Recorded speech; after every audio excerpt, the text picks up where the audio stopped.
Hello everyone. इस video में हम लोग इंस्टॉलमेंट पेमेंट सिस्टम की कुछ जर्नल एंट्री को देखेंगे, जिसमें हम लोग देखेंगे कि जो हमारा बायर होता है यानी कि जो परचेजर है उसके बुक में कौन कौन सी एंट्री किए जाते हैं। तो चलिए आज की क्लास को हम लोग स्टार्ट करते हैं। देखिए, जो हम लोग का इंस्टॉलमेंट सिस्टम होता है, इसमें क्रेता के पुस्तकों में जर्नल का एंट्री करने के लिए क्या करना पड़ता है कि जब गुड्स का जो है वह जब मान लीजिए कि जब गुड्स दिया जाता है एक बायर को, तो उस समय जो है वह क्रेता के पुस्तकों में क्या किया जाता है कि एसेट्स अकाउंट को डेबिट किया जाता है और साथ ही जो हमारा इंटरेस्ट सस्पेंस अकाउंट होता है इसको डेबिट कर देते हैं और फिर वेंडर का अकाउंट जो है वो क्रेडिट कर दिया जाता है। वेंडर मतलब कि जो सेलर है उसका अकाउंट को क्या कर दिया जाएगा, क्रेडिट कर दिया जाएगा। अब देखिए, इसके स्पष्टीकरण को यहाँ दिया गया है, इसमें भी हम लोग पढ़ लेते हैं। देखिए, इसमें क्या कहा जा रहा है कि क्रेता अपने यहाँ संपत्ति खाता यानी कि जो एसेट्स अकाउंट है, ठीक है, संपत्ति खाता को इसके रोकड़ मूल्य से डेबिट करता है। यानी कि जो क्रेता है वह जो है वह एसेट्स अकाउंट को जो है यह अपने कैश, ठीक है, कैश मूल्य जो कैश वैल्यू है इसे क्या करता है, डेबिट करता है, ठीक है, यानी एसेट्स अकाउंट को, ठीक है। वहीं पे इतनी कीमत की संपत्ति उसे प्राप्त होती है और बुक कीपिंग का नियम है कि debit the account is what come in, इसलिए जो है यह इस तरह का लेखा किया जा सकता है।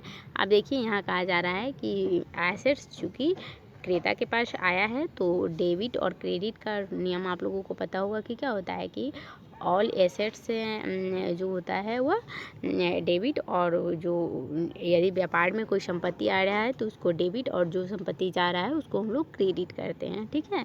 तो यहाँ पे एसेट्स आ रहा है इसलिए एसेट्स अकाउंट को डेबिट किया गया है। अब देखिए, क्रेता को संपत्ति की रोकड़ कीमत और ब्याज मिलाकर पूरी कीमत भुगतान जो है वह एक निश्चित अवधि के बाद करना पड़ता है। इसलिए जो है विक्रय मूल्य में से संपत्ति के रोकड़ मूल्य को घटाकर शेष राशि जो ब्याज के लिए दे नहीं है एक अलग खाता में लिखा जाता है, जिसे हम लोग इंटरेस्ट सस्पेंस अकाउंट कहते हैं। तो देखिए, यहाँ इंटरेस्ट सस्पेंस अकाउंट को इसलिए क्या किया गया है, डेबिट किया गया है, ठीक है। उसके बाद देखिए, जो क्रेता होता है, ठीक है, जो क्रेता है, क्रेता को कुल बिक्री की रकम जो है वह देनी पड़ती है, यानी कि जो बायर है उसको जितना भी सेल प्राइस है उतना देना पड़ता है, ठीक है। इसलिए जो क्रेता है यानी जो वेंडर है उसके खाते की कुल बिक्री की राशि को क्या किया गया है, क्रेडिट किया गया है, ठीक है।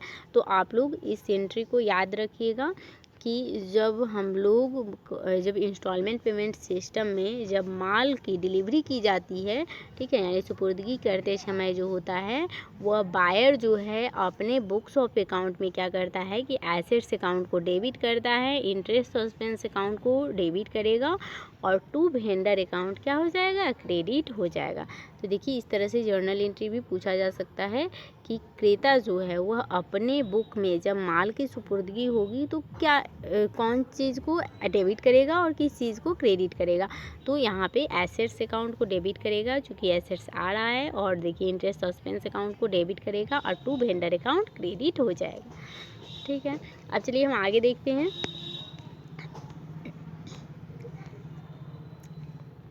अब देखिए, नेक्स्ट जर्नल एंट्री में क्या है कि किस्त का तुरंत भुगतान होने पर, यानी कि मान लीजिए कि कोई बायर है वह इंस्टॉलमेंट का भुगतान जो है वह तुरंत किया है तो उस समय क्या एंट्री करेगा।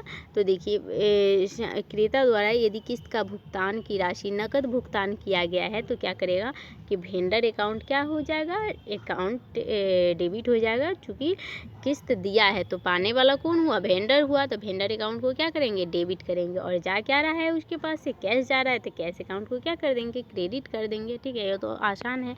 उसके बाद देखिए, ब्याज के लिए, अब मान लीजिए कि ब्याज जो है वह दे तिथि पर ब्याज की रकम उसी प्रकार निकाली जाएगी जिस प्रकार जो है वह हायर परचेज सिस्टम में निकाली जाती थी, ठीक है। तो ब्याज के लिए क्या एंट्री होगा कि इंटरेस्ट अकाउंट को हम लोग डेबिट करेंगे और इंटरेस्ट सस्पेंस अकाउंट को क्या कर देंगे, क्रेडिट कर देंगे। उसके बाद किस्त भुगतान के लिए, अब देखिए, जब किस्त का भुगतान किया जाता है तो किस्त का भुगतान किया जाएगा तो चूँकि वेंडर पाने वाला है तो इसका अकाउंट डेबिट हो जाएगा। और जा क्या रहा है, कैश या बैंक जा रहा है, यानी चेक से यदि पेमेंट कर रहा है तो बैंक अकाउंट को क्रेडिट करेंगे, और यदि कैश में कर रहा है तो कैश अकाउंट को क्रेडिट कर देंगे। ठीक है। उसके बाद देखिए अन्य किस्तों का लेखा। तो अन्य किस्तों का लेखा भी जो है वह अन्य किस्तों और ब्याज के लेखा उसी प्रकार किया जाएगा जिस प्रकार से किया गया है। यानी कि वेंडर अकाउंट को क्या करेंगे, वेंडर अकाउंट जो है इसको डेबिट कर देंगे। ठीक है, वेंडर अकाउंट को डेबिट कर देंगे।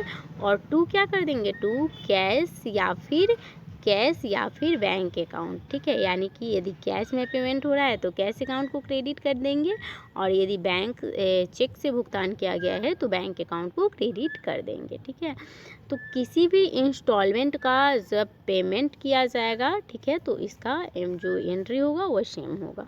उसके बाद देखिए डेप्रिसिएशन का लेखा कैसे करेंगे, तो डेप्रिसिएशन अकाउंट डेबिट करेंगे, और डेप्रिसिएशन किस पे लगता है, एसेट्स पे लगता है, तो टू एसेट्स अकाउंट को क्रेडिट कर देंगे। उसके बाद देखिए जो वो डेप्रिसिएशन अकाउंट और जो इंटरेस्ट अकाउंट होता है उसको बंद करना है, तो हम लोग क्या करेंगे कि प्रॉफिट एंड लॉस अकाउंट, ठीक है, और इंटरेस्ट अकाउंट और डेप्रिसिएशन अकाउंट को हम लोग ट्रांसफ़र कर देंगे किस में, प्रॉफिट एंड लॉस अकाउंट में। ठीक है, जैसे कि मान लीजिए कि ह्रास और ब्याज खाते को बंद करने के लिए लाभ हानि खाता डेबिट और ह्रास और जो हमारा ब्याज खाता होता है उसको क्रेडिट कर देंगे। ठीक है, तो देखिए जो आप लोगों का परचेजर है इसके बुक में इस प्रकार से लेके किए जा सकते हैं। तो मान लीजिए कि आप लोगों का ऑब्जेक्टिव क्वेश्चन इस टाइप से बन सकता है कि मान लीजिए कि कोई किस्त का भुगतान कर दिया गया, तो वह उसका लेखा जो है एक परचेजर के बुक में कैसे होगा, तो vendor account to cash account, ब्याज के लिए कैसे होगा तो interest account to suspense account, उसके बाद किस्त भुगतान के लिए तो वेंडर टू कैश। एक दो तीन आप लोगों को इसमें याद करना है। एक डेप्रिसिएशन वाला कर लीजिएगा, ठीक है, depreciation account debit to assets account, फिर जब डेप्रिसिएशन अकाउंट और टू इंटरेस्ट अकाउंट। ठीक है, इसको आप लोग कर लीजिएगा। अब देखिए यही सेम चीज़ नीचे इसका दिया हुआ है बना के देखिए, जैसे कि एसेट्स अकाउंट है टू वेंडर अकाउंट, तो इसका जर्नल एंट्री यहाँ से भी आप लोग कर सकते हैं कि ऐसे मान लीजिए कि एसेट्स अकाउंट क्या हो जाएगा, एसेट्स अकाउंट डेबिट हो जाएगा और टू वेंडर अकाउंट। ठीक है, टू वेंडर अकाउंट। उसके बाद डेप्रिसिएशन के लिए क्या हो जाएगा, तो डेप्रिसिएशन अकाउंट क्या हो जाएगा, डेबिट हो जाएगा और टू एसेट्स अकाउंट हो जाएगा। ठीक है, आप लोगों को पता होगा कि जो क्रेडिट साइड में आता है इसको हम लोग डेबिट कर देते हैं और फिर टू करके एसेट्स अकाउंट इसको लिख देते हैं। अब देखिए क्रेता के पुस्तकों में, यानी कि जो हम लोगों का बायर है, तो देखिए क्रेता के पुस्तक में जो होता है वह इंटरेस्ट सस्पेंस अकाउंट तथा हम लोग बैलेंस शीट कैसे बनाते हैं। तो देखिए क्रेता की पुस्तकों में इस विधि के अंतर्गत किए जाने वाले क्रय के समय जो है वह इंटरेस्ट सस्पेंस अकाउंट प्रति किस्त दे तिथि पर ब्याज दे राशि से इसे अपलखित किया जाता है, यानी इसे रिटर्न ऑफ किया जाएगा किससे, इंटरेस्ट सस्पेंस अकाउंट से। ठीक है, जो राशि इस खाते में प्रति वर्ष रह जाती है उसे चिट्ठे के जो होता है यानी जो बैलेंस शीट है उसके एसेट साइड की ओर ले जाया जाता है, परंतु धीरे धीरे यह खाता बंद कर दिया जाता है।